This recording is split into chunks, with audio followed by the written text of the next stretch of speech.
Gera galimybė Babrungui. Šio sezono pirmos lygos. Tęsiasi ataka ir Deivido Česnauskio perdavimą. Įsiveržia į baudos aikštelę. Pro vieną, pro antrą varžovo į skersinį smūgiuoja. Geras perdavimas už nugarų. Bordža, reikia mušti įvartį čia, ne. Įvarčio nėra. Perdavimas į baudos aikštelę ir kamuolys vartų tinkle. Nelengvas smūgis galva, tačiau Karolis Mantinis išveda savo komandą į priekį.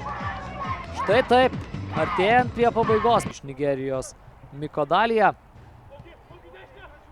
Čia Agiamangas baudos aikštelėje lieka su kamuoliu, gera galimybė, smūgis į vartus ir kamuolys spurda vartų tinkle. Lukas Čepkauskas sugeba pasižymėti ir na, kaip lengvai ten buvo praleistas Emanuelis Agiamangas, visiškai be jokio pasipriešinimo.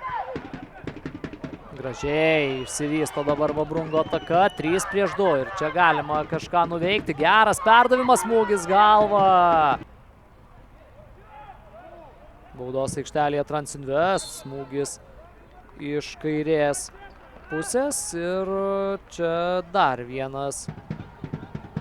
Kova aikštės viduryje, Onazi kamuolį perima ir čia geras perdavimas. Agiamangas taisosi kamuolį ant dešinės kojos ir muša įvartį. Emanuelis Agiamangas 3-0. Likus žaisti kiek daugiau nei 10 minučių iki susitikimo pabaigos.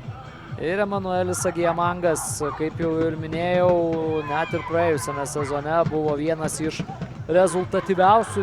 Plungės Babrungas kol kas vienodais rezultatais laimi savo abejas žaistas rungtynes ir tampa kol kas turnyro lentelės lyderiais.